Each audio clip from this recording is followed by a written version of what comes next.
I've made my way through some valleys and desert, believing that I'd get lost. I stood at the foot of what felt like Mount Everest, knowing I had the strength for the climb. 'Cause through every trial, each test and temptation, one thing is sure every time. Over and over, again and again, God is faithful. Over and over, again and again, through it all, He's made me able to stand and survive, to come through alive when it sure looked like I couldn't win. But Jesus is with me, so I'll claim the victory over and over again.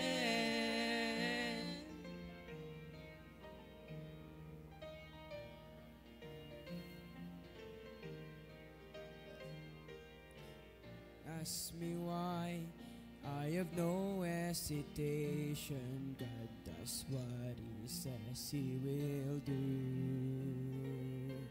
Well, I'll simply say every battle has taught me there's nothing He won't help me through.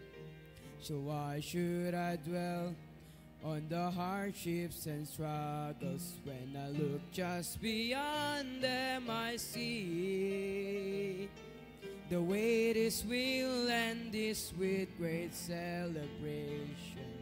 And deep in my heart I believe, over and over, again and again, God is faithful.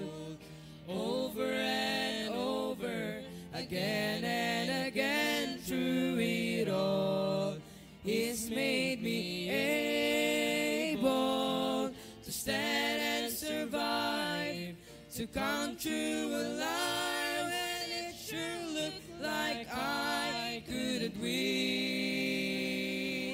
But Jesus is with me, so I'll claim the victory over and over again. Over and over, again and again, God is faithful. Over and over, again and again, through it all, He's made me able to stand and survive, to come through alive when it sure looked like I couldn't win. Jesus is with me, so I'll claim the victory over and over again. Jesus is with me, so I'll claim the victory over and over, over and over, over and over again.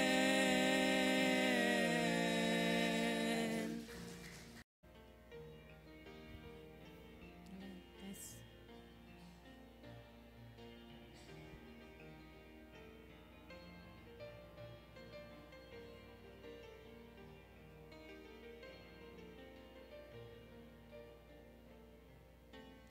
It is hard to understand God's purpose in our lives. It is hard to obey the perfect will of God. But all we need to do is to trust Him with all our heart, because God is faithful every time. God is faithful every time. He will never leave you. God is faithful every time. He will now protect you. All things are come with a purpose. Whether it is hard, still God knows what is best, because God is faithful every time.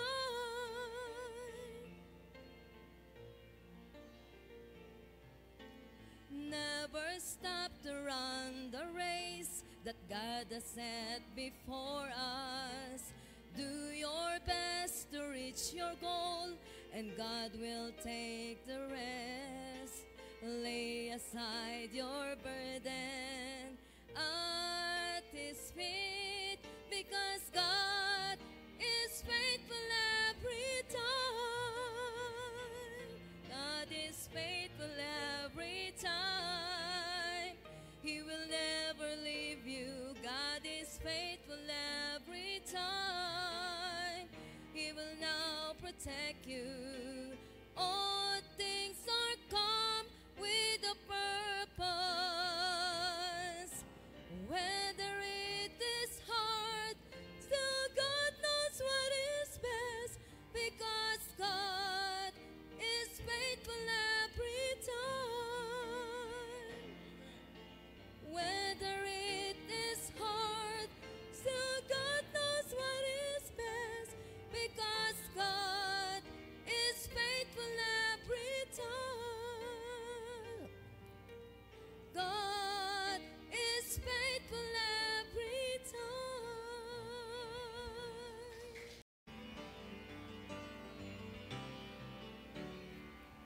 Lately I've been through some testing and trials. Felt like a detour that went on for miles. But standing here now looking back, I can say, Lord, I'm thankful.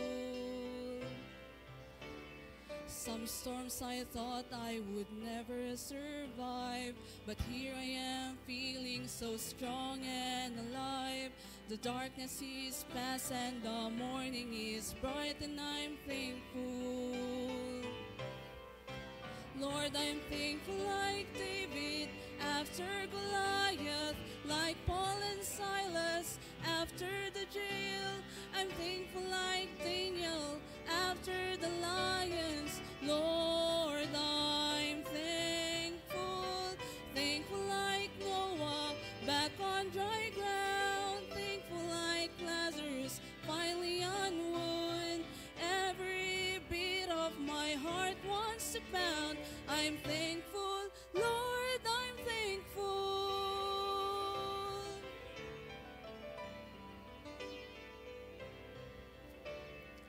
I battled giants of failure and fear, shadows of doubt where my hope was unclear. But all along, Lord, you were hovering near, and I'm thankful. All the seas of my past were a thundering roar that echoed the guilt that I could not ignore. But it's nailed to a cross, and I hear it no more, and I'm thankful. Lord, I'm thankful like David after Goliath, like Paul and Silas after the jail. I'm thankful like Daniel after the lions. Lord, I'm thankful.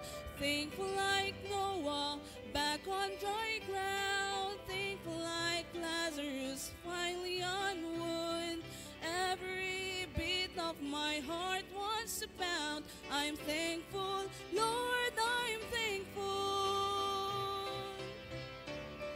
Thankful like Noah back on dry ground. Thankful like Lazarus finally on wood. Every beat of my heart wants to pound. I'm thankful, Lord, I'm thankful.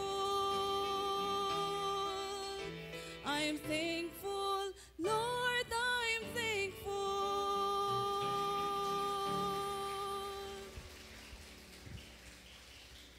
Amen. All right. Good songs we heard. Amen.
He will never fail or let you down, and His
faithful friend.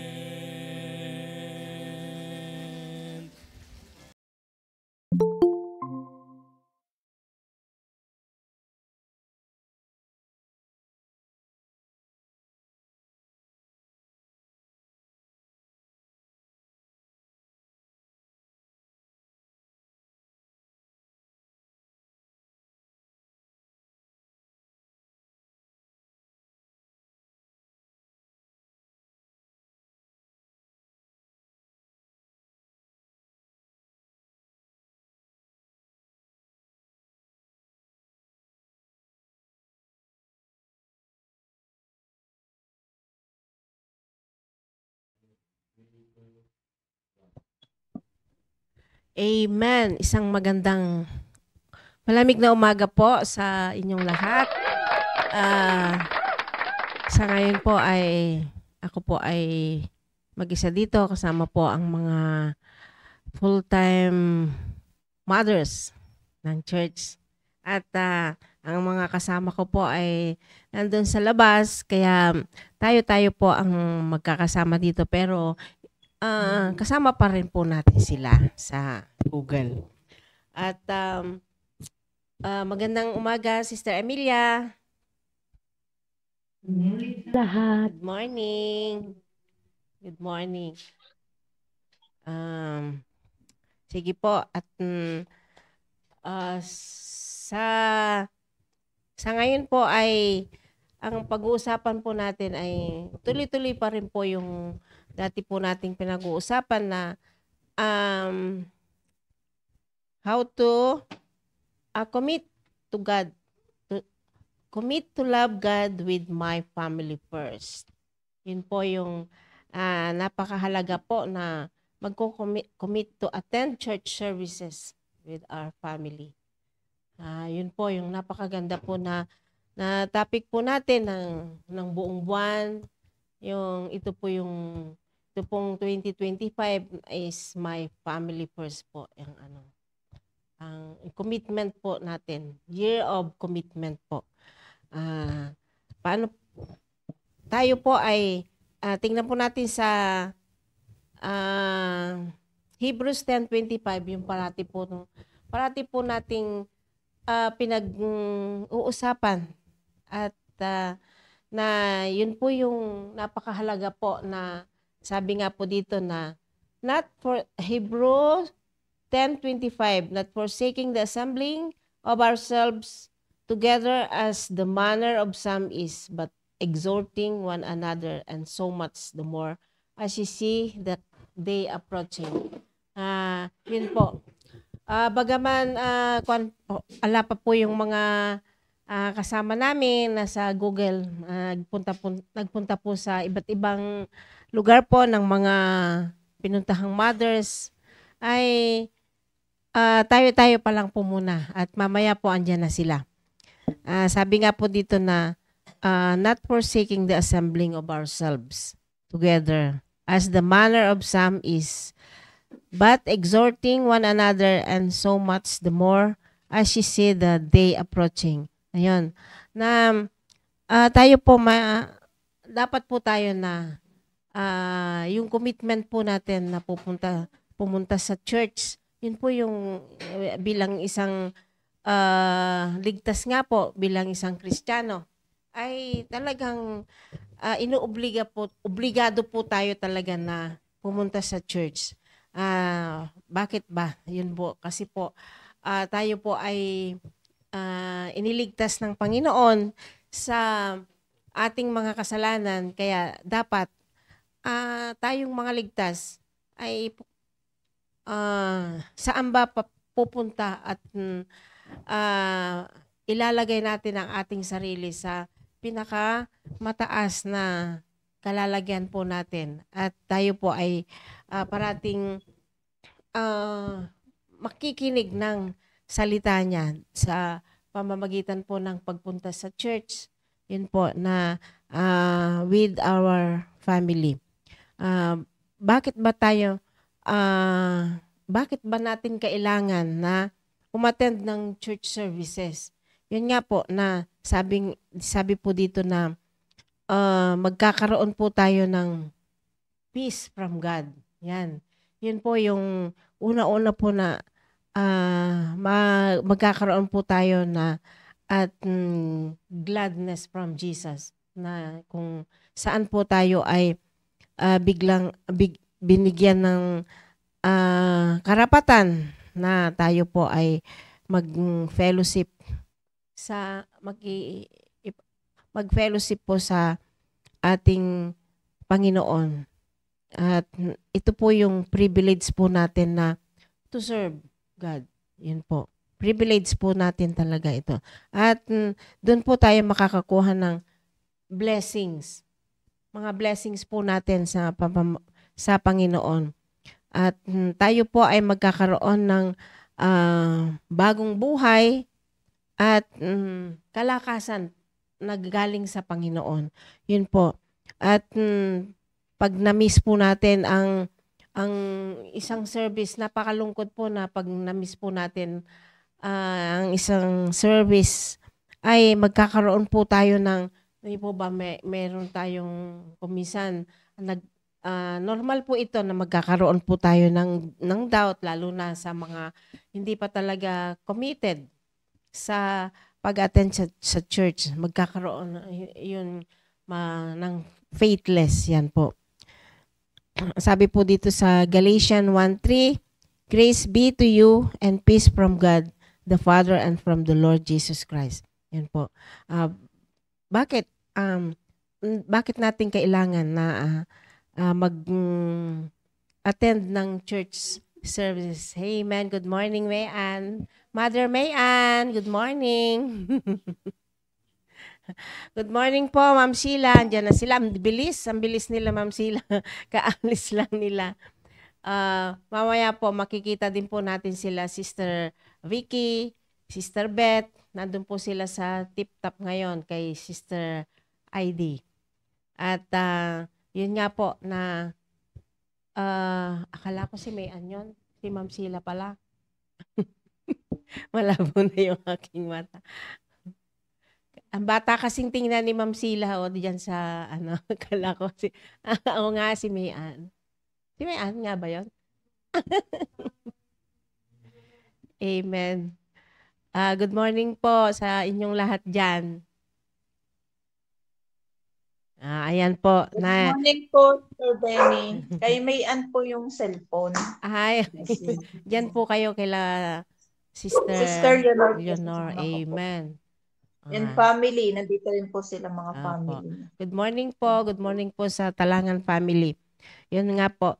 Na ang sabi ay yung ano ba yung forsaking or forsake na sinasabi po dito na to give up, live alone or kaya iwan. Tumalikod tayo sa hindi magandang nakaugalian na po natin. Talikuran na po natin yung mga dati natin pong yung dati po natin na kinagisnan na hindi naman po tama. Ayun po. At assembling, ano po yung assembling, gathering of persons. Pagtitipon-tipon, yun po. At ano yung exhorting, to urge strongly, advise earnestly, pakahikayatin, yun, pakahikayatin, payuhan or paalalahanan, palakasin. Doon po tayo, hinihikayat po natin ang iba sa church para po tayo mapaalalahanan ng salita ng Diyos. Yun po yung napaka-importante na yun nga, sabi ko nga doon sa mga na kakausap ko po, yung mga dinidisciple ko rin po na sa area, na sabi ko ay wag nating palalampasin ang isang linggo na hindi po tayo makapunta ng church. At bakit? Paano tayo para doon tayo makapakinig ng salita ng Diyos, makakain tayo ng spiritual na pagkain. At sabi dito na to develop ourselves in worshiping God. Yun. Madidevelop natin yung ating sarili sa pagwo-worship sa Panginoon. At ang going to church is declaring that we have God. Yan. At going to church is declaring your obedience to God. Yan po na dapat po tayo ay sumunod at maging masunurin sa salita ng Diyos na sa pamamagitan po ng naririnig po nating preaching through our beloved pastor ay andun po na yung atin pong pagpunta sa church ay madadagdagan po yung ating spiritual growth. Yan po. At kaalaman po sa salita ng Diyos. Yan po. At sabi nga po dito na church is the center of our spiritual. Yun po. Kaya wag po nating baliwalain po ang pagpunta sa church kasi napaka-importante po talaga na makapakinig po tayo ng salita niya sa church. At yun po yung napakahalaga po bilang isang mananampalataya. Yun po. At to God be the glory. Baka po, yan po si Ma'am Sila, mapapakinggan po natin. Habang wala pa po yung ating sila Sister Beth at saka Sister Vicky. At pangunahan po tayo ni Ma'am Sila. Sige po, Ma'am Sila. Morning po. Opo, good morning po. Sister Erin po. Ayan, basahin ko lang po itong First Timothy chapter 3 verse 15. Sabi po dyan ay, but if I tarry long, that thou mayest know how thou oughtest to behave thyself in the house of God, which is the church of the living God, the pillar and ground of the truth. Yan po. Ay, naririnig po ba ako? Sige po. Yan. Good morning, Sister Emilia po. Yan po. Morning, ma'am. Yan po.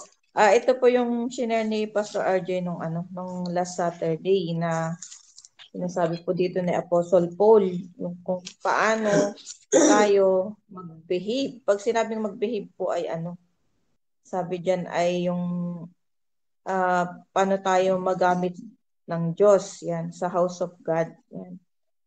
Know how thou oughtest to behave thyself in the house of God, which is the church of the living God. Kaya, pag pumupunta tayo sa house of God, yan ay tahanan ng buhay na Diyos. The pillar and ground of the truth. Sabi po dito ay haligi. Yan. And ground. Yan. Of the truth. Ng katotohanan. So, pag pumunta po tayo sa bahay-sambahan, ito ay tirahan ng ng buhay na Diyos. At dito tayo makakasumpong ng katotohanan. Kaya nga lang, ang problema ay hindi ngay po tayo seryoso sa pagpunta sa church. Lalo-lalo yung mga natin, mga anak natin, di ba? Mga kabataan na nakikita natin sa simbahan. Kaya nga po kagabi nung kami ay nag-Bible study, hindi ko alam kung naintindihan yung sinasabi ko kasi may mga nanay na hindi nila kayang disiplinahin yung kanilang mga anak. May mga kasi rin ito connected din ito sa pagpunta natin sa church. Kung paano tayo magagamit sa house of God. Ngayon hindi tayo nagagamit kasi yung bilang mga nanay ay hindi natin kayang disiplinahin yung mga anak natin sa bahay-sambahan. Ngayon po, i-share ko po sa inyo kung paano ba yung tamang tamang behavior natin bilang mga parents. Yan po. Sabi po dito ay i-share ko lang po sa inyo yung ay nawala, may ay meron ba? Akala ko wala. I-share ko lang po sa inyo kung paano po i-train yung mga anak natin na mag-behave sa mag-behave po sa church. Dahil kapag pinabayaan po natin yung mga anak natin na hindi mag-behave sa bahay-sambahan ay po, talagang miserable po. Anong mangyayari po sa ating mga anak? Yan po. So kasama na rin po dito yung Proverbs 22 verse 6. So ang pamagat po ng aking lesson ay training children right in the house of God. Kasi nga po, yung mga anak natin kahit maliliit pa, pwede namang makinig yan pwede naman silang makinig kung nasa house of God. Sa Bible study, pwede rin silang makinig. Pag dinadala natin sa sa mga halimbawa gawain ng Panginoon, pwede silang mag-behave yung sinasabi dito po sa 1 Timothy chapter 3 verse 15 na mag-behave. Kaya lang ang nangyayari, natatalo tayo bilang mga nanay. Lalong-lalo na yung mga may maliliit na bata na kapag nagkaroon na ng tantrums, ayan na, buong church na, dinig na yung ingay ng, nung iyak ng anak nila. So, kasi nung nung maliliit pa yung mga bata, talagang si Pastor RJ, ayaw niya talaga yung may kaagaw siya sa sa pagsasalita niya sa church. Yun kasi yung yung nakalakihan ng mga bata, yung mga anak namin. Talagang sinasabi niya, ilayo mo yung bata na yan kasi maingay, ganun. Pero ngayon, parang yung mga nanay, parang baliwala lang yung yung sinasabi sa church na disiplina na ganun. Parang hayaan nila yung mga anak nila na mag-ingay. Parang sila yung yung natatalo, yung mga nanay ang natatalo. Opo, nagiging center of attraction yung mga maiingay na bata. At hindi lang yun, pati yung mga teenager na umaalis-alis. Dahil siguro yung mga parents din ay hindi nila pinagsasabihan sa loob ng tahanan. Kaya sa loob ng sa house of God, dapat tayo po ay mag-behave. Yung magagamit tayo sa bahay-sambahan. So ito po yung i-share ko lang po sa inyo. Sana naririnig ng mga nanay na merong maliliit na bata. Ay, yung mga full-time dyan. Yan, sina Jamaica, sina Sister Risa. Ay nako, kung lang, kung anak ko sila, pwede ko silang paluin ng paluin eh. Kaya lang, we give authority to the parents na sila yung papalo. Sabi ko nga kay Pastor RJ, hindi ko kaya na paluin yung mga anak ng mga yan. Ikaw lang ang pwedeng mamalo sa kanila kasi may authority ka. Sila bilang mga nanay, dapat sila yung merong tapang na makontrol yung mga anak nila, madisiplin. Kahit nasa kainan pwedeng madisiplina yung mga batang yan na kakain sila ng maayos, hindi sila yung masusunod. Kaya ito po yung i-share ko sa inyo. Ano namang oras? Wait lang. Ito po, yung parenting natin.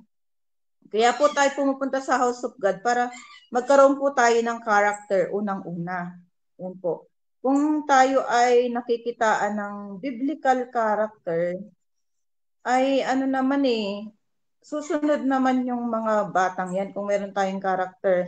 Kaya lang ang nangyayari sa atin bilang mga nanay nga, pag nagtantrums na yung mga bata o kaya pinalo natin tapos nagwala-wala na siya, parang sila na yung nasusunod, sinusuyo na yung mga yung mga maliliit na kakargahin na, ganun. O no baby, gaganon na. Ginagawa ng baby yung child.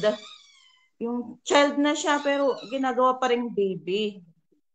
Yun nga, nakikita ko kasi sa mga nanay na pag pinalo nila tapos parang naawa na sila sa mga anak nila nung pinalo.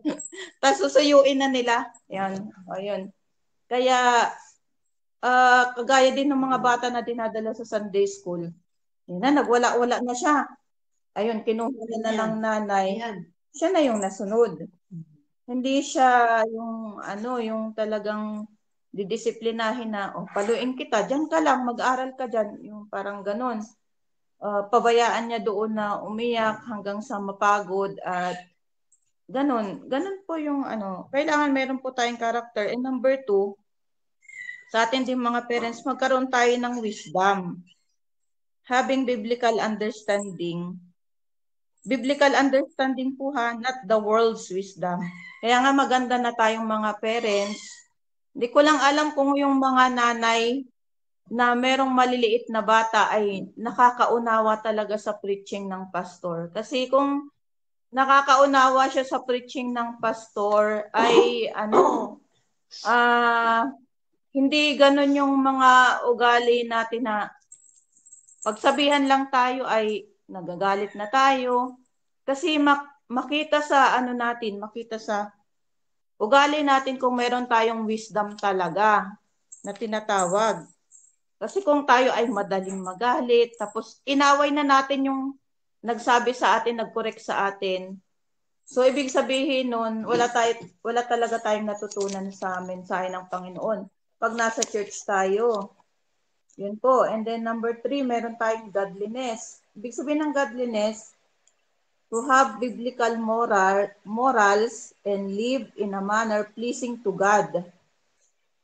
So, tayo bilang mga nanay, pleasing to God ba yung pabayaan natin yung mga anak natin sa house of God na pagkatapos ng service, naglalaro na sila.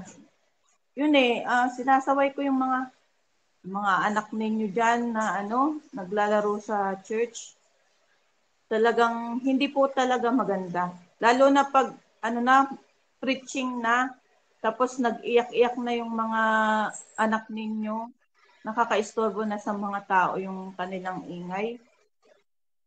Ay po talagang hindi pleasing sa Panginoon Kaya nga ang pastor natin, pag nasa house of God tayo, yung pastor natin, nag-aaral siya ng mensahe para sa atin.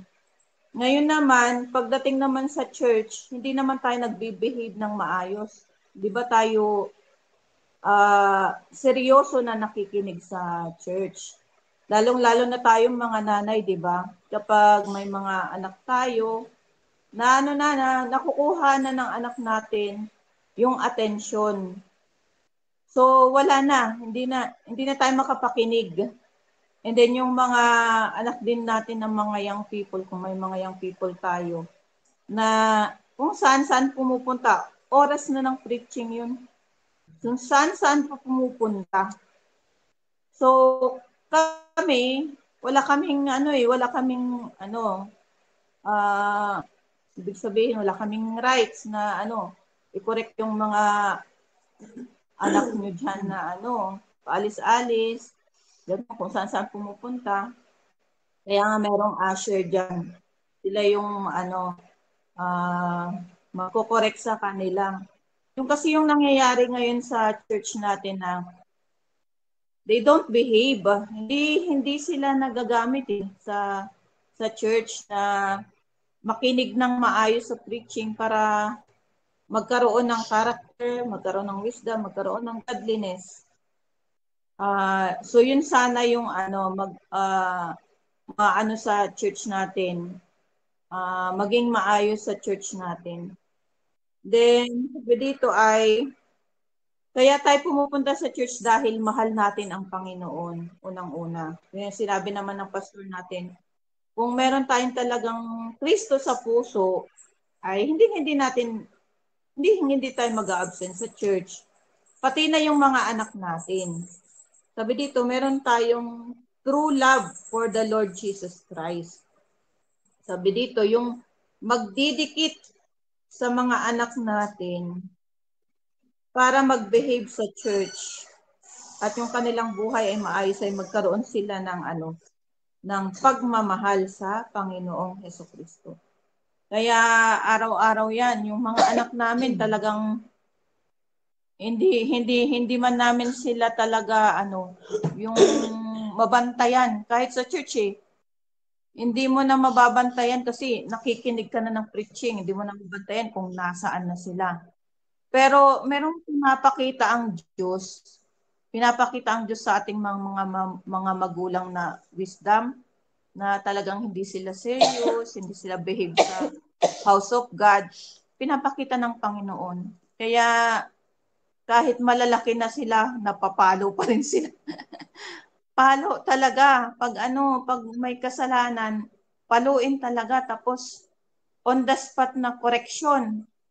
Yung talagang mararamdaman nila na nagkasala sila. Kasi ganyan po talaga yung disiplina natin sa mga anak natin. Kaya lang, nakakalungkot kung pababayaan natin yung mga anak natin, sila yung masusunod sa house of God. Hindi na po pwede yun. Kaya merong mga tinalaga dyan sa ministry na yan. May Sunday school teacher, magtuturo sa mga bata. Merong usher magbabantay dun sa mga dumarating na mga tao. And then, meron din yung mga iba pa, mga securities. Yan. Sila yung nakatalaga para magkaroon ng disiplina sa church. At yun lamang po ay mamaya po ay dadagdagan ko pa po yung aking mga i-share po sa inyo. And praying na yung mga nanay na merong mga anak ay meron silang katapangan talaga na implement yung disiplina sa house of God. At yun lang yung may share ko po. At nandito po Sister Irene kasama ko. Ito po sa bahay ni Sister Lynn. Good morning po sa ating lahat. Sa lahat ng mga mothers sa buong Pilipinas. Yan. Hanggang sa ibang bansa. Good morning. Naimbag nga bigat ko kayo amin. Dito yung Ilocanoan. Diyan sa Kabisayaan. Maayong buntag sa tanan. At diyan sa Kabikulan. Diyos maray na aga sa indong nabos. At diyan sa Japan. Kailangan Flor, Ohio gozaimasu. Yan. Stay tuned po. Yung ating team ngayon ay buong buwan commit to attend church services. Kaya ngayon sabi sa Hebrews 10:25, not forsaking the assembly. Na wag nating pagpapaliban ang pagdalo sa mga ganitong pagtitipon services, sapagkat pag sinabing assembly, biblically, a Christian meeting with God. Yan. Kasama natin ang Panginoon. yung kanyang presence. Kaya yan yung time na dapat tayo ay masaya. Sabi nga sa Psalms 122, I was glad when they said unto me, let us go to the house of God. Na dapat unang-una, maging masaya tayo, energetic, sapagkat ang imimit natin ay ang Panginoon. Dapat maging masigla tayo, excited palagi dahil church yung pupuntahan. Sapagkat ito yung time na tayo na naman ay tatanggap ng salita ng Diyos. Ito yung kakain tayo ng pagkain spiritual. Na that's the time na tama yung sabi ni Ma'am Sheila na behave. Magbe-behave tayo kahit tayong matatanda, di ba? Na yung ating puso at isipan ay naka-attention tayo sa ating pastor para tayo ay lalago. Kaya nga, doon tayo lalago sa pakikinig at pakikinig ng salita ng Diyos. Sabi sa Romans 10:17 na yung ating pakikinig dapat ay talagang bibigyan nating pansin yung nagsasalita. Kaya nga sabi, pag sinabing behave, to manage the actions of oneself in a particular way, to conduct oneself in a proper manner, or to act, function, or react in a particular way. Na andun yung ating attention sa sino ba yung magsasalita. Na kapag nag-umpisa na yung nagpipreach ang ating pastor, kaya nga kung may anak tayo, tuturuan natin bago tayo aalis ng bahay, o anak, pag nasa loob ka ng church, ganitong gagawin mo, mag-behave ka, magkikinig tayo para matuto. Kasi, malaking factor yun, yung mag-behave sila, dahil ang pastor, pag nagpipreach yan, nag-umpisa, nadidistract yan pag maraming maingay. Imbis na tuloy-tuloy yung pagpipreach niya, ay biglang babaling yung kanyang attention doon sa maingay. Ano ba yung maingay? Tapos biglang mawawala na siya sa focus sa kanyang pinipreach na nadidistract talaga. At pati yung mga nakikinig, syempre, kung meron mang naka-concentrate dyan, naka-focus, pati sila, lahat, buong congregation, damay, na madidistract. Kaya ang nangyari, kung saan yung maingay, napapailingon lahat. Imbis na doon tayo nakapokus lahat sa nagpe-preach.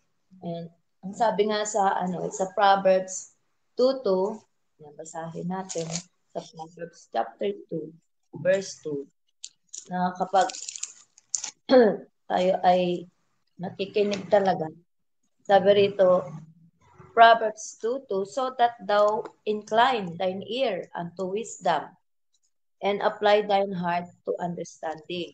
Sapagkat yung kapag hindi tayo nag-incline yung ating pakikinig, wala tayong wisdom na makukuha. Sapagkat importante yung makukuha nating turo ng ating pastor kasi nagdadagdagan yung wisdom na yung salita ng Diyos na nanggagaling sa Bible, Word of God, na siyang pinipreach ng ating pastor.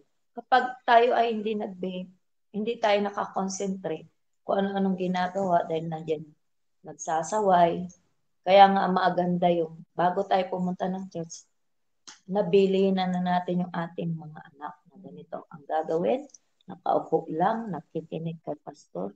Walang maglalaro, walang kakain. Kasi si pastor yan tinuturo niya, wala nang kakain kapag nasa loob natin ng church. Tayo mga anak natin, pakainin na natin bago punta sa church at huwag na natin pinapakain sa loob ng church at huwag magdadala ng laruan. Kaya nga, para yung focus natin, pati tayong nanay, natututo tayo kasi hanggat wala tayong naririnig na salita ng Diyos, talagang hindi tayo matututo. At dapat lagi tayong open sa pakikinig na huwag tayong negative. Na kapag tinamaan tayo, ako na naman, dapat positive tayo na ang gagawin natin, baguhin natin yung attitude natin na kapag tinamaan tayo, huwag tayong nagmumurmur. Kasi marami yung napansin ko na kapag siya yung natamaan, kasi lahat naman tayo para sa atin yung preaching. Nagdadayamudong. Sabi nga sa Ilocano, nagdadayamudong. Agkuti-kuti dyan yung wat na. Gumagalaw-galaw yung bibig, naiinis na siya. Pag tinamaan tayo, normal yung napapahiya tayo dahil sa ating nagawang Mm-mm. kasalanan. Pero ang gawin natin, maging positive, magbago, yan. Amen. Susunod tayo, kaya nga meron tayong invitation na sa prayer, dun sa napakinggan nating preaching ay magpipray tayo na magkakaroon tayo ng commitment sa Panginoon na gagawin natin, hindi na dating gagawin yung ganong pag-uugali. Magsisisi tayo, hindi tayong tawad sa Panginoon at magkakaroon tayo ng commitment o vow sa Panginoon na hindi na natin gagawin yun. Yung nagawa nating kasalanan para susunod na preaching ulit, hindi tayo tatamaan, di ba? Kaya nga ang church ay hospital din. Ayan, ginagamot yung ating mga sakit, tinatabas. Parang yung sugat, masakit talaga. Pag nilagyan mong gamot yung sugat, di ba? Maaray tayo, masakit. Pero pag gumaling na yan, maginhawa na yung pakiramdam, di ba? Kaya kapag susunod na tayo, magiginhawaan ka na. Wala ka nang ilalagay na o itatanim, kinikimkim na sama ng loob. Lagi na lang ako, lagi na ako tinatamaan. Kung magbabago tayo, i-release natin yun. Sama ng loob natin. Maginhawa yung pakiramdam, di ba? At yung pag sinabing attend, to pay attention, to be present with, incline thine ear unto wisdom, sabi nga, na yung ating pakikinig itutuon, focus tayo. Kaya nga, hindi tayo makapokus kapag pinunta na natin yung anak natin, palakad-lakad tayo doon sa likuran. Wala na, naubos na yung oras, natapos na yung preaching. Wala man lang tayong nakuhang great truth. Bakit? Hindi tayo nakapakinig dahil maraming distraction. Kaya, pati yung pastor na-distract din. Kaya damay-damay na lahat. Kaya ang maganda kapag tayo ay nasa loob ng church, sabi nga, mag-behave tayo. Maging serious tayo na imamanis natin yung ating mga aksyon. Dapat, kaya ngayong anak ko, tinatabi ko sa akin. Kapag wala sila sa focus, ay talagang nagagalit ako. Amen. At sinasabay ko sila. Kaya importante yung tayo na mismo mag-disiplina sa anak natin para wala tayong ibang sisisihin sarili natin. Si ganito kasi, si ganyan. Ang dami nating sinisisi. Pero tingnan natin yung sarili natin. Dapat una natin disiplinahin yung ating sarili. Magkaroon tayo ng self-discipline. At kontrolin natin yung ating bibig, yung ating behavior, ng ugali na nagmumurmur, nagdadayamodo, na ang gawin na lang natin sumunod para tayo ay lalago. Hindi tayo lalago spiritually kapag lagi tayong nagmumurmur o yung kontra tayo sa sinasabi ng ating pastor. Sapagkat ang pinapahayag dyan sa pulpito ay salita ng Diyos naman. Banal na spirito ang kumikilos kapag ang pastor nagsasalita. Kilala tayo ng banal na spirito kung sino tayo. Kaya kapag tinamaan tayo, talagang tayo yun.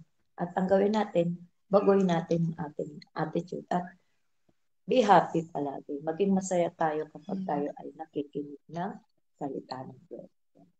Lang po, to God be the glory. Amen. Ayun, Amen. idagdag ko rin na, no? Talagang hindi po talaga pwedeng mag-absent sa church kasi kahit may nararamdaman. Kasi yung meron akong naranasan noon na talagang may sakit ako. Tapos parang sabi ni pastor, may sakit ka nga dyan, nakahiga ka lang naman dyan, sabi niya. Di pumunta ka na lang dun sa church at makinig ka. Yun yung sinabi niya sa akin. Kahit na may sakit, talagang pinapapunta niya ako dun sa church para makinig. Ganon. Tapos talagang iko-correct ka niya. Sabi niya, pag yung anak mo maingay, ilayo mo doon sa malayo. Pero yung hindi nakaka-istorbo. Pero ikaw nanay, makinig ka. Ganon. Amen. And then, nung panahon ko rin po na maliliit pa yung mga bata, ayaw niya talaga ipahawak sa iba yung anak namin. Ako talaga yung mag-aalaga, sabi niya. Ibigay niyo yan sa nanay kasi para makinig kayo. So ang purpose nun, hindi pwedeng mag-alaga yung tao na yun kasi nga uupo siya at makikinig. So kahit na tinutulungan tayo na alagaan yung mga anak natin, so ang gusto ng pastor doon is, hindi naman na ibig sabihin na hindi ako tutulungan, ganun. Kasi parang gusto nila na tulungan ako na alagaan yung bata. Kasi maliit pa nga, sila yung magbabantay. Pero na yung pakikinig nila, syempre, na aagaw. Dahil dun nga sa mga bata na inaalagaan. So, ang ni Pastor doon, purpose niya, yung nanay ang mag-aalaga para yung nag-volunteer na mag-alaga sa mga anak natin ay makapakinig. Amen. So, ganun yung disiplina ni Pastor RJ noon, na kapag merong maliliit na bata, ayaw niya talaga na istorbo sila or sila yung dahilan para hindi ma-focus yung attention sa pakikinig. Kaya yun po yung magkaroon sana ng disiplina sa church na kahit yung mga bata nagpo-cause ng disturbances, tayong mga nanay ay pwede pa rin makapakinig kung talagang didisiplinahin yung mga anak na yan. Ayan lamang po. Andiyan na po si Sister Vicky. Andiyan na po. Ayan na po. Hello po. Hello po. Good morning, Sister Vicky, Sister Beth, Sister Heidi. Ayan. Heidi. Opo. Namin. Ayan po. Pakinggan po natin si Sister Vicky.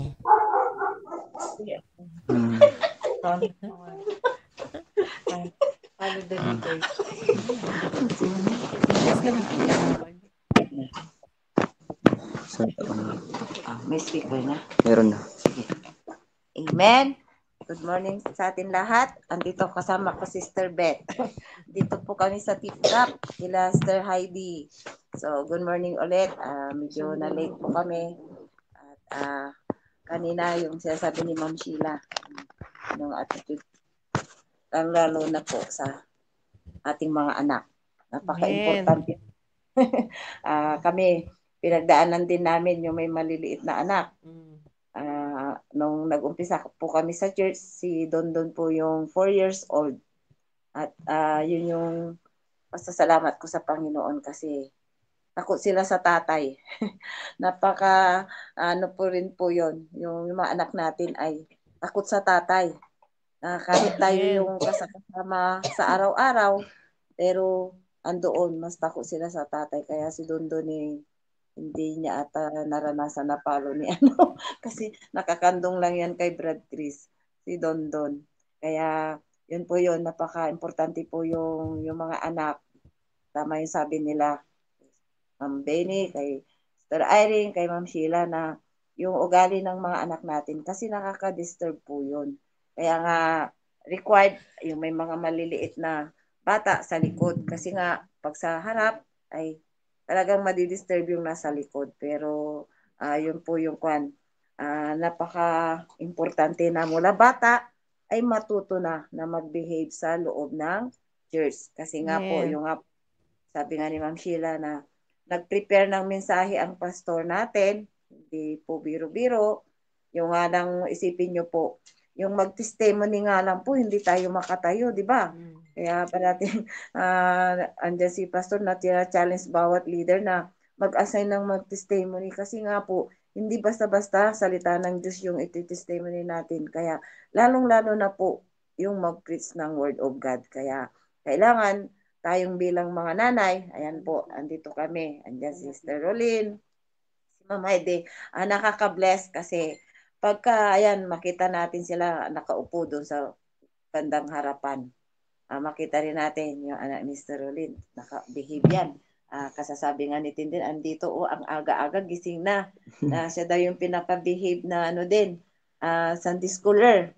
Yung anak ni Sister Rolyn. So, mula bata kasi, nakasakasama na rin nila sa church. Kaya, tapos sa PME Baptist Church, hanggang pagbinata yan, hanggang magpamilya yan, nakikita ko talagang andyan yung Word of God na magpapalaki sa kanya. Kaya, andun yung pasasalamat natin bilang isang nanay na nadadala natin sa church yung anak natin at nakakapakinig ng salita ng Diyos. Kasi nga Amen. po, points ko dito, yung sa church, kaya nga huwag ipagpapaliban ang pagtitipon kasi andyan yung counsel of God. Amen. Kaya kailangan talaga attentive at yung mga anak natin ay i-control natin na kahapon nga sa after saturation, ando yung kasi ako kasi sa area ko yung saturation. Kaya sabi ko, lunch tayo sa bahay. Sabi ko, yan ha, pasensya, stricto ako kasi sabi nga, kung ano yung naririnig natin sa church, kung ano yung pinapagawa sa church, hanggang bahay, ipagawa natin. Kaya sabi ko, walang malikot na bata ha, hindi ka yung pinakamalikot na bata. Sabi ko, hindi ikaw masusunod dito. Nag-behave naman, kaya nga, nasa pagsasabi natin, nasa pagpapaintindi natin sa bata kung paano mag-behave. Na kahit hanggang sa loob ng bahay, mapunta man tayo sa ibang bahay, ay hindi mapapahiya yung PME Baptist Church na doon tayo Amen. nakakapakinig sa salita ng Diyos. Kaya napaka-importante talaga yung tungkulin natin bilang isang nanay na tayo po yung unang-una na talagang luluhod sa Panginoon na yung prayer natin na mag-behave. Ako din minsan talaga pagka alam ko ng si Makmak malikot, nagpipray na ako, Panginoon, kukunin ko si Makmak. Paghawak ko, huwag mo, i-control mo po siya.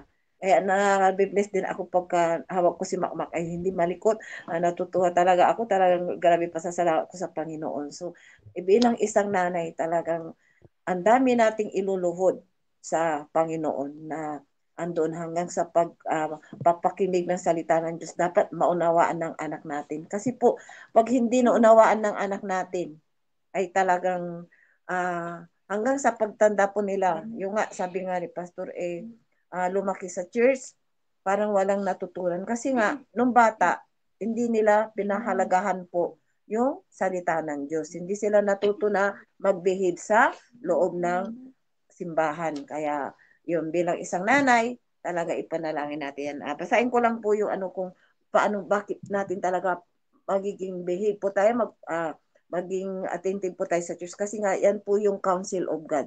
Yan po yun. Sa isang linggo, 7 araw, pero yung isang araw na andoon yung mapapakinggan natin, yung counsel of God, ay pahalagahan natin. Isang araw lang po yung hiningi ng Panginoon talagang dapat at ibigay natin yung buong araw na yan. Kaya nakaka-bless po kay Sister Heidi na nandyan, na nawaan nila na maghapon na rin sila sa church at sumusunod na sa mga programa. Makikita din natin pag FB Live ay isa sa nauunang mag-good morning, Sister Heidi.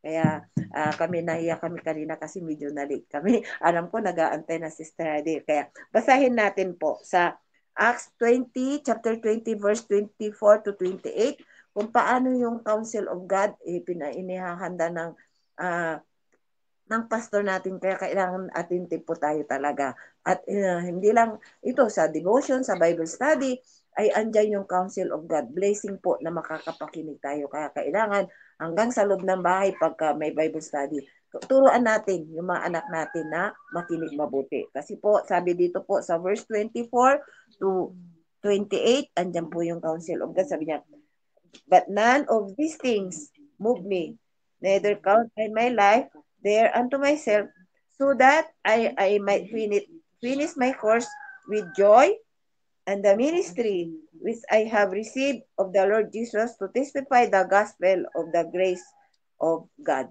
Ayan po, pag talaga naunawaan po natin, kahit anong mangyari, ito nga, nakikita ko sila, Sister Heidi, kahit malayo na po sila, dito po sila sa tip-top, nandito sa taas, pero bakit, kahit malayo sa PMA, bakit doon pa sila, dyan pa sila nag-teachers? Kasi andyan, but none of these things move me. Na talagang naunawaan po nila yung salita ng Diyos. Pinahalagan nila yung inihanda ng ating pastor na mula sa salita ng Diyos, mula sa wisdom ng Panginoon.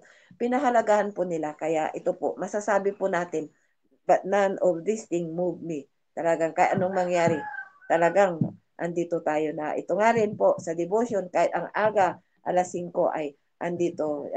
Natutuwa ako nung nag-text Sister Heidi, Sister Vicky, pwede tayo bukas dito sa bahay. So, answered prayer mula kay Pastor, talagang parating niya kami ini-encourage na ikutan sila, Sister Heidi, at nandito na po kami. At sa verse 25 niya, and now, behold, I know that ye, among whom I have gone preaching the kingdom of God, shall see my face no more. Wherefore, I seek you to record this day that I am pure from the blood of all men. For I have not shunned to declare unto you all the counsel of God. Take heed therefore unto yourself and to all the flock over the which the Holy Ghost have made you overseer to feed. Ayan na po, the church of God, which He hath purchased with His own blood. Kaya, yun po yun. Talagahan po natin ang church na itinayo ng Panginoon. At talagang Panginoon po ang talagang siya yung foundation. Kaya pagka hinihimay-himay ni Pastor kung paano yung church of God ay nandyan, mapapahalagahan po natin na talagang ito yung tinubos ng dugo ng Panginoon. Kaya ginagamit ang ating pastor na sabi nga ni Ma'am Sheila, nakikita niya si pastor kung paano mag-prepare ng mensahe. Nasabi din ng ating pastor, naghihilik na si Ma'am Sheila pero si pastor nag-aaral pa ng kanyang lesson. Ganyan din po ako na pag si Brad Chris, kaya talaga answer prayer din si Brad Chris sa akin. Nagigisingan ko nakaluhod. Pinagpipray niya po ako doon sa sa kama po namin nung nasa PMA po kami. Kaya ito po, pag answered prayer po tayo, kahit anong mangyari, talagang sinagot na ng Panginoon yan eh. Talagang hindi tayo mawawala sa bahay-sambahan. Kaya yun po, bilang isang talaga ipaunawa natin sa bawat mga anak natin para andun hanggang magpamilya na rin po sila, makikita po natin na nandoon nga andun yung I have received the Lord to testify the gospel of the grace of God. Andiyan yung biyaya talaga ng Panginoon pag pinahalagahan po natin ang Church of God na tinatag ng Panginoon. Yun lang po. To God be the glory. Si Sister Beth po.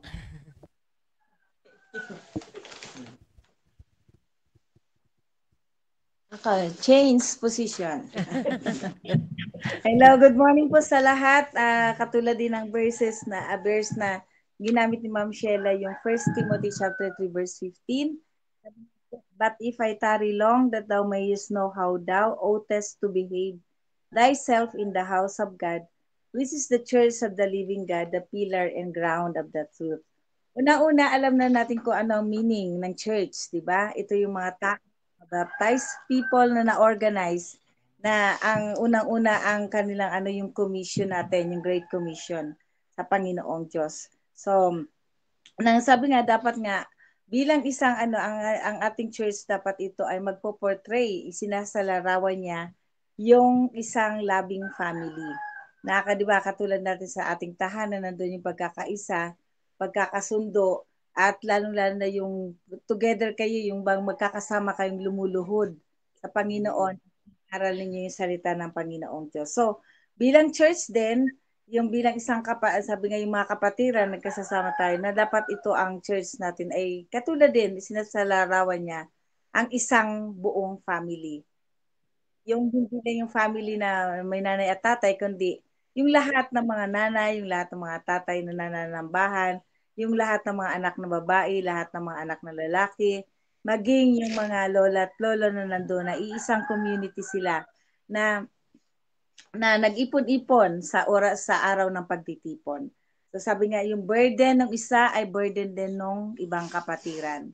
Na kaya nga minsan sa last week, 'di ba, sabi ko na kapag may isang tao, may isang membro ng simbahan na hindi natin nakikita nagchi-church, 'di ba, nami-miss natin sila. Ganon din kung tayo ang mag-a-absent, meron din makakapag-miss sa atin. So, kasi sabi nga, ito ay isang family. Ang isang church ay sinasalarawan niya ang isang family. So, yung burden ng bawat isa nandoon. At sapagkat sabi nga, ang church doon natin, ito rin yung pagkakataon na natututunan natin, sabi nga, siya yung pillar saka ground of truth. Kasi nagmumula yung man napapakinggan nating preaching, ito ay nagmumula sa Bible. Ito ay nagmumula sa Word of God. Kaya nga sabi nga, ang church, dapat ito ay maging ground of truth ng katotohanan. Pillar, sabi yung haligi, na nandoon yung foundation natin mismo, yung Word of God. So, sabi nga dito kasi, sabi nga si Jesus Christ mismo, dapat ang magiging foundation natin bilang isang Kristiyano, bilang isang kapatiran. So, ganun na lang ang encouragement sa bawat isa na wag nating pagpaliban yung pagtitipon. At kasi ito yung pagkakataon para tayo ay matuto, para tayo ay muli nang sabi nga magkaroon tayo ng spiritual growth, lalo tayong lumago. Lagi natin naririnig yun, 7 days in a week. Linggo lang, kaya kung ano yung time ng service, Wednesday, Saturday. Kukunti lang actually ang oras compare doon sa mga oras, sa mga araw na ibinigay sa atin para gamitin natin yun as personal. So, sabi nga doon, kinakailangan doon sa pagtitipunan, doon din yung kaayusan, nandun din yung pagbibehave ng bawat membro. Kung kayo kanina, si Sister Vicky, si Ma'am Sheila, Sister Irene, maging si Sister Benny na discuss na about doon sa mga anak na may mga maliliit pa na dapat sawayin. Actually kasi kahit palo ka ng palo, kahit ka sigaw ng sigaw, kung hindi mo ipinaunawa sa bata kahit maliit, maliit pa yan kahit yan baby, kung hindi naman nauunawaan ng bata, magiging madugo, paulit-ulit ka lang sisigaw, paulit-ulit ka lang. Pero kung sinabi mo na pupunta tayo sa church, na kailangan ganito, formal ka, at kasi ito yung pagkakataon na tayo ay mananambahan, maintindihan nyo ng bata ng ganun ang yung mga bata sa bahay kapag sisimba tayo, behave kayo lalo na sa choir noon na nagpapasaway. Pag nagsama si Rohan at saka si Teo, nagkakagulo sila. Pero lately, nakikita ninyo naman, di ba, nagbe-behave na sila kasi dapat hindi kayo ganon kasi may mga nakatingin. So, papaunawa mo sa kanila talaga kung ano dapat na gagawin nila. Pero kung dinidiscuss ninyo yung mga bata, ako naman dinidiscuss ko yung mga pasaway na mga matatanda sa church. Okay. Kasi minsan kasi actually nagiging parang regular na kapag nag-ipon-ipon, lalo na kung nagkakatabi sila ay kung pwede na nga lang sawayin mo, tuktukan mo kasi nakakalala na kung nasa unahan mo, nakikita mo sila. Hindi nakikinig kay pastor, hindi nakikinig sa preaching, kundi nagdadaldalan magmula sa Sunday school hanggang sa matapos ng preaching, kwentuhan ng kwentuhan na hindi nila alam, nakaka-distract syempre. Nanay na, di ba? Ganun ang ginagawa nila. So, dapat, ganun na lang yung pag-behave kasi ito nga, sabi nga, ground of truth ang simbahan, ito yung pilar ng truth. Yun ang pagkakataon natin mag-aral, mag-jot down para kapag tayo ay nautusan o kaya meron tayong pagkakataon na mag-Bible study sa mga kagrupo natin, meron tayong iba-Bible study kasi nag-aral tayo. Nakinig tayo ng maayos. Ngayon, anong matututunan mo kung puro kwentuhan kayo ng kwentuhan? Magsimula pa lang ng Sunday school hanggang matapos ang preaching. Late na nga, tapos ganun pa ang mangyayari. So, wala ka talagang matututunan. Sabi ko kung walang pwede lang tutuktukan mo na talaga kasi matandang pasaway. O, di ba? Hindi batang pasaway. So, marami ang ganoon sa church. Tapos, may mga kabataan naman na akala mo nakikinig, pero daldalan din sila ng daldalan. Minsan mahihiga pa sa lap ng iba. Tapos pag pinagsabihan mo pa, meron nagkukutuhan, o di ba? So dapat kapag nasa simbahan ka, ikaw ay nagbe-behave. Behave ka kasi ngayon yung pagkakataon mo para matuto. At hindi yung matututo kang hindi yung sa classroom lang yung pinag-usapan, kundi Word of God. So, ganun dapat tayo mag-behave kasi sabi nga kaya tayo kailangan sa pagtitipon kasi ito yung pagkakataon para i-worship natin ang Panginoon. Ikaw nag-worship ka, paano ka mag-worship kung nagkikintuhan kayo o nagkukutuhan, di ba? So, hindi yan maganda. So, sabi nga, kapag sa araw ng pagtitipon, ganun lang ang behavior. Dapat mag-behave ang bawat isa sa atin. May mga kabataan na akala mo nakikinig. Pero magugulat ka na lang may mga pag-ganon-ganon. Kaya pala yung cellphone nandun sa pew, nakafocus sa kanila, parang nagti-TikTok na. So, anong matututunan nila? Kaya nga no-wonder, nagtataka tayo. Itong mga kabataan na to, ang tagal-tagal na sa church, lumaki na sa church, pero bakit parang walang natutunan? Kasi hindi sila nakinig. Hindi nila gamit yung pagkakataon na yun para sila ay matuto. So, sabi nga, ang church, ito yung pagkakataon, lalo na sa oras ng pananambahan, dapat tayo ay mag-formal, mag-behave, makinig, para tayo ay matuto. Kaya para tayo meron tayo dapat i-Bible study, meron tayong lesson na iti-take up meron tayong ituturo kasi nag-jot down tayo. Hindi tayo Maritesan, Marites. Bisaya na Maritis. Okay, so sabi nga ganun nga, mag-behave nga tayo sa oras. Kasi bakit kinakailangan? Kasi yung pakikinig natin, sabi nga at yung church, ito yung pillar and ground of truth ng katotohanan. Kung ibang katotohanan yung pinapansin mo, ginagawa mo habang nasa church ka, so ibang katotohanan din ang ituturo mo. Maling katotohanan. So, yun ngayon. Yun lang po, to God be the glory. Amen. Napaka ganda po yun na natalakay nga po ng bawat isa, yung pagpunta sa church. Yun po. At yun po, pakinggan naman po natin si Ma'am Emilia, kung ano po yung mai-share po niya sa atin. Good morning sa ating lahat. Salamat din sa napakinggan ko about sa pagdisiplina sa bata kasi meron din ako. Ito pa naman ako po may attitude. Spoiled talaga. So, iba talaga yung apo kaysa yung anak. Mas mahal mo yung apo kaysa anak eh. So, parang minsan andyan yung kahit mali parang masakit pag inaan mo siya. Kaya salamat din para i-apply ko din yung napapakinggan ko. At itong mga bata nga din na alaga ko tinuturuan ko din sila. Pero ang sakit lang na paglaki nila wala yung tinuturo ko. Parang yung nasa school na nila yung parang yun yung nakikita mo na sa kanila. Kaya sabi ko at least bata sila ano yun na lang yung naturuan ko sila na tama. At nagugulat na yung mga magulang kasi pag naririnig nila yung nakikita nila na nangungulod ako na nagtupray. Parang ginagaya nila. Saan daw nila nakuha yun? So, sinasabi nila na sa akin. So, ang saya ko lang. So, ganun pala pag maganda yung parang ayaw pa nilang ipaalaga sa iba. Kasi nakikita na nila yung anak nila yung magandang attitude. Pero, yan nga pag nag-10 na 11, ganun. Yung mga umiiba yung mga ugali nila. So, hindi ko na yun, kasi hindi ko nakawak sila, mga kapatid na mga maliliit yung hawak ko na. So, yun din yung napalimain sa akin kanina na lesson about sa disiplina na talaga i-apply yung biblical na character. Sa klase sa PSS na sabi nga ng mga instructor, enjoy nyo lang yung pag-aaral nyo. Kasi hindi naman yan mababalikan.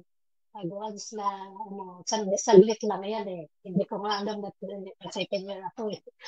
Bilis. Sabi ko, bilis. Pag hindi mo na, parang pag hindi mo talaga, i-enjoy mo talaga na mag-aral eh, hindi mo na second year ka pala. So, bilis lang. Pag-enjoy mo lang yung pag-aaral mo. So, kasi doon ka naman din maging closer to God sa kasi puro sa salita naman ng Panginoon yung aaral mo. Kaya dapat yung pagpunta din sa church magkaroon ng yung disiplina din na makinig talaga kasi paano ka sayang din yung bihis mo kung hindi ka nakinig. Umuwi ka ng walang blanco yung utak mo, wala kang natutunan. Yun lang po. Thank you.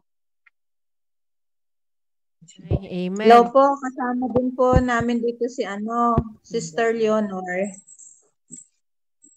Andiyan din Sister Heidi, di po ba? Sige po, pagkatapos po ni Sister Leonor, Sister Heidi. And Sister Rulin pala. And po, Sister Leonor. Aywan ko. Ay, nakita ko ba kayo? Ay, nakita sa iba. Ayan, sino ganun?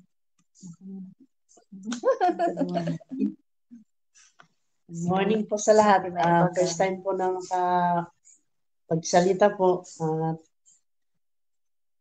Totoo po yung mga napakinggan natin na minsan isa po ako dyan na pag nakatabi ko yung ay yun, kwentuhan ng kwentuhan. Pero nagpapasalamat pa rin ako sa Panginoon dahil sa pamagitan ng mga kasama nating mga mothers, nagre-remind sila. At yun po. Importante po talaga ang nakafocus tayo sa salita ng Diyos, nakafocus tayo din sa nagsasalita po sa pulpit ng Word of God. So napakahalaga po talaga na kasi wala kang matutunan talaga pag kahit punta ka ng simbahan kung naka-close din yung tainga mo, yung puso mo sa pagfocus sa Word of God is useless din. So, yun lang po. Sister Heidi po. Sister Leonor. Meron pong comment si Pastor, sabi po dito na, kaya maraming nanay na hindi nagbabago ng ugali. Yan. Kaya kasi, yun nga, minsan sinusunod ang mga anak. Yan po. Si Sister Heidi po, pakinggan po natin. Good morning po sa ating lahat. Yung sana kung punta sana sa church ay dapat makinig, hindi lang sa makinig, hindi yung mag-iistorya o Amen. mag-istorya o ako talaga na di-disturb ako kapag may sinasabi sa akin na ano yung sinabi ko, parang mawalan ako ng gana ngayon na hindi ko na maintindihan. Kaya kung minsan may nagpinto sa akin ukan, sabi ko sa kanya, mamaya. Ako kasi hindi ko talaga hindi ko maintindihan kung nadi-distract po. Sabi ni, na-disturb po ako. Kaya kung minsan, ganyan ang ginagawa ko sa mga apo ko, kung nakaupo sila sa akin, sabi ko, makinig. Ulong ang mata ko para makinig sila. O ang mga batang ngayon, kapag malaki ang mata, hindi nila maintindihan. Kaya ko talaga yung noon si Ralston kasi siya ang bunso namin. 4 years old na siya, nasa Felix ba kami. Nung may Bible study sa bahay o sa church kami pupunta, parang ngayon hindi very strict yung pastor namin. Kaya yung anak ko kapag hakyat sa bintana, uhat sa bahay kung may Bible study kami. At saka siya ang bunso para di namin ngayon mapalo talaga. Nung napunta kami dyan sa PMA Church, ayan na, natatakot kay pastor. Sabi niya, at saka parang nakikinig talaga siya. Yan ang kwan ko sa anak kong si Ralston ko noon. Hindi siya nakikinig sa bahay, pero kung pagpunta kami sa church, tahimik na siya kasi natatakot kay pastor kahit sabi ko kasi sa kanya, hindi yung pastor natin, small but terrible. Sabi niya sa akin, kaya kung pupunta kami sa church sa PB, talagang tahimik siya. Yan ang talaga ang kaibahan ng pastor na very strict, but marami ka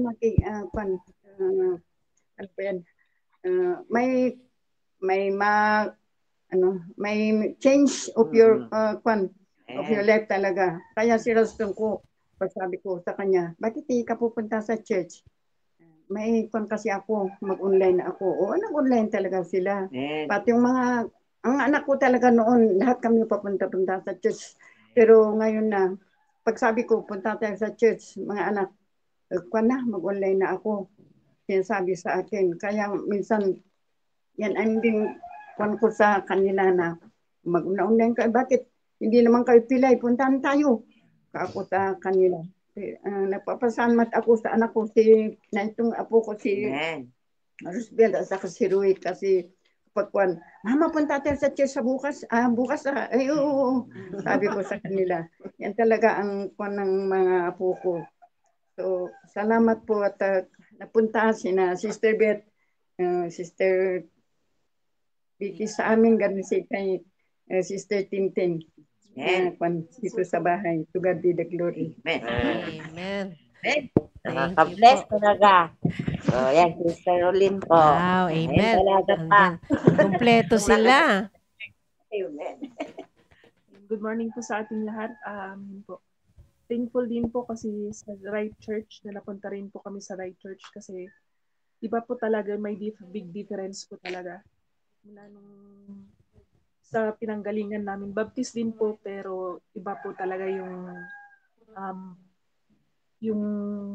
tinuturo, hindi po gaya sa atin po sa PMA. And yun po yung sa narinig ko is yung importance po ng pagpunta ng church kasi yun nga po yung sabi po na acronym po ng Bible is basic instruction before leaving earth. So, po talaga,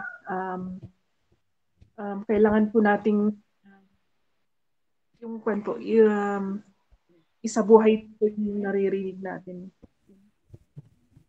Kasi one day din po, haharap po tayo sa Diyos and yun po. Kung ano man po yung mga ginagawa natin is accountable po tayo doon.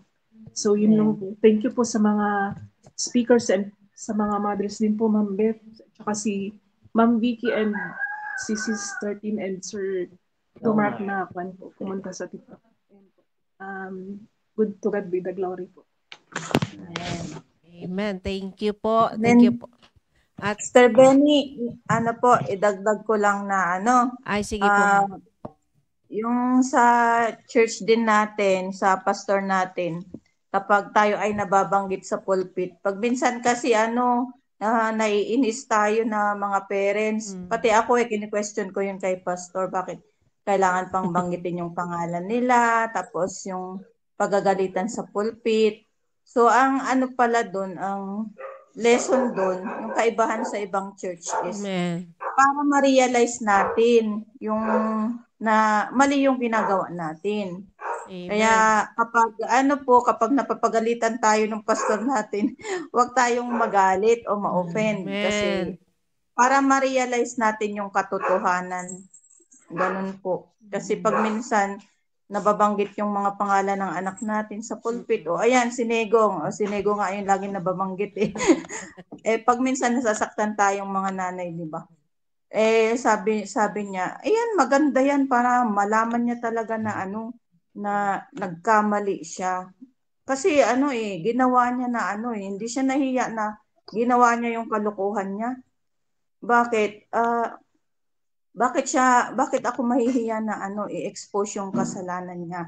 Kasi hindi naman siya nahiya na gawin yung kasalanan na yun. Yun yung sabi ng pastor natin. Kaya yun, bilang mga nanay, may parang, bakit kaya inaano pa niya sa pulpit yung kasalanan, ganun.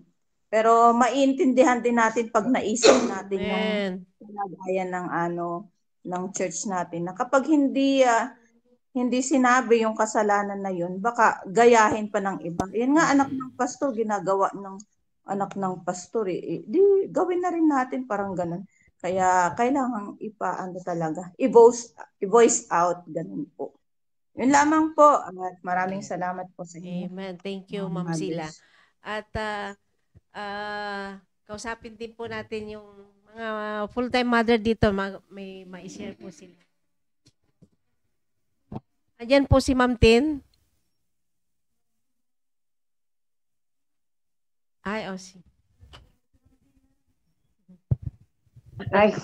Yan, nalit kami. Andyan pala si... Good morning po sa inyo po lahat. Una-una po ay nagpapasalamat po muli sa devotion po na ito na na-remind po muli. Yun nga po yung pag-behave po sa panambahan. Si Makmak po ay nasa age na po nasa age po ng kailangan po talaga ng matinding patience. So, saka ano po yan eh. Ano yan, pag nainggit na talaga na merong naglalakad doon sa likod eh, doon na nagsisimula. Pero salamat po dahil lalo na po kapag Sunday school, yan, for the past Sundays na po ay talagang hinahayaan na ano siya doon, kahit umiiyak ay nandun lang po siya eh. Nagpapasalamat nung nakarang Sunday ayaw na umuwi. Pero salamat po dahil nandyan po yung kahalagahan po ng church. Thank you po. Thank you po. Thank you po sa lahat. At hindi na po natin mababati yung mga nasa ayan po sa Facebook po, si Sister Myra, si Brad Asierto, siguro andyan na si Brad Asierto. Amen. At hindi na rin po ano po itong mga full-time mothers kasi po may turo po sila. Ngayon, medyo nag-extend na po tayo ng oras. At pinapaalalahanan na lang po natin yung iba na bukas po, huwag pong kalilimutan yung family devotion po bukas, mga father. At wag silang yun po, maganda po ang topic po bukas. At yun nga po, thank you po Ma'am Sheila, thank you po sa lahat po ng mga mothers na nandyan sa Google at sa Facebook. Sister Emilia, makakatulog ka na. Thank you. At sige po, mananalangin na po tayo. Sige po. Dakilang Diyos, maraming salamat po Panginoon sa araw na ito na pinagkaloob niyo sa amin, saka sa salita niyo na ihayag Panginoon. At dalangin po namin ang mga mothers na nandito Panginoon, ang mga kasama ko pong host, magmula po kay Ma'am Sheila, kay Sister Irene, kay Sister Beth, kay Sister Vicky, at sa lahat po ng kanila pong pinuntahan, sila Sister Heidi, Sister Leonor, andyan po na sila po ay bagaman malayo po Panginoon ay nandyan pa rin po sila na nag-tune in at nag-involve po Panginoon sa inyong salita Panginoon. At pangunahan niyo po ang bawat isa. Meron po kaming saturation po mamaya at ganun din po ang mga magtuturo ng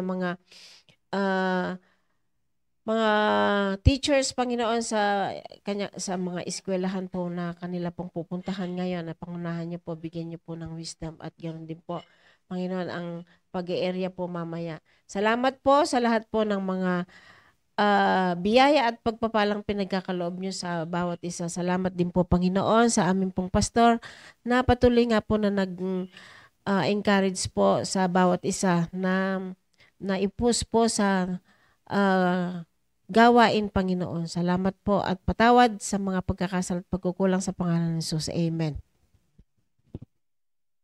Thank you po. Bye. Thank you. Bye-bye. Mak. Bye-bye. Bye-bye. Makmak. Bye po. Thank you po, Sister Benny. Thank you po. Bye-bye. Sister Heidi. Bye-bye. Sister Rulie. Bye-bye.